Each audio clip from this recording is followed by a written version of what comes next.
আমাদের বাড়ির ছেলে মেয়েদের বায়না নিয়ে চলে আসলাম আবারও আমি।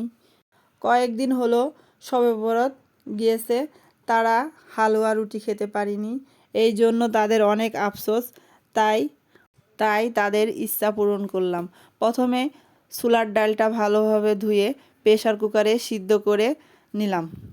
তারপর ডালটা ভর্তা বানিয়ে নিলাম। আমি কিন্তু ডালটা হাত দিয়েই ভর্তা বানিয়েছি। তারপর কড়াইতে একটু তেল দিয়ে ডালটা ভালোভাবে ভেজে নিলাম। তারপর দিয়ে দিলাম পরিমাণ মতো চিনি। চিনিটা দেওয়ার পর ছোলার ডাল থেকে পানি ছাড়ে, আবারও ভালোভাবে নাড়াচাড়া করে পানিটা শুকিয়ে নিলাম। তারপর এই যে আমার ছোলার ডালটা হয়ে গেছে। এবার একটা প্লেটে তেল মাখিয়ে সেই প্লেটের ভিতরে ছোলার ডালটা ঢেলে দিব।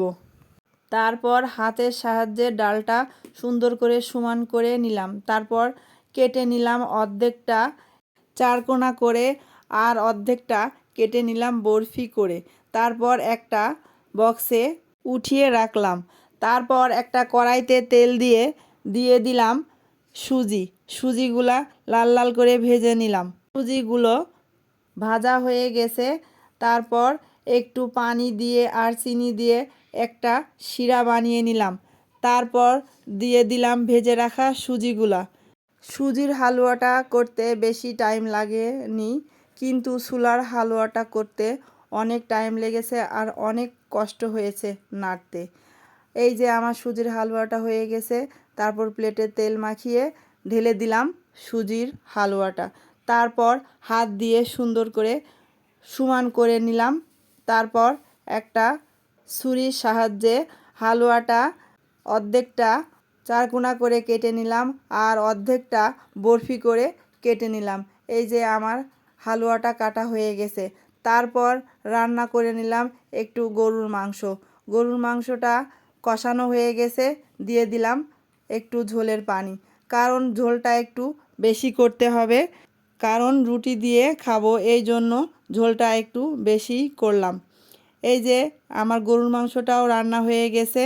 তারপর একটা বাটিতে করে গরম গরম পরিবেশন করলাম। তারপর একটু মুরগির মাংস রান্না করে নিলাম। মুরগির মাংসটাও কষানো হয়ে গেছে, একটু দিয়ে দিলাম ঝোলের পানি।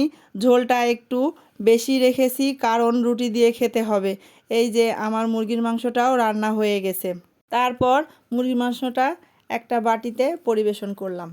ছেলে মেয়েদের খুশির জন্য শবে বরাতে কিছু করতে হয় না, তারপরেও শবে বরাতের 2-3 দিন পর আমরা সুজির হালুয়া বানালাম, রুটি বানালাম, ছোলার হালুয়া বানালাম, গরুর মাংস রান্না করলাম মুরগির মাংস। ছেলে মেয়েদের খুশির জন্য সব কিছুই করেছিলাম। আজকে ভিডিওটা এই পর্যন্ত।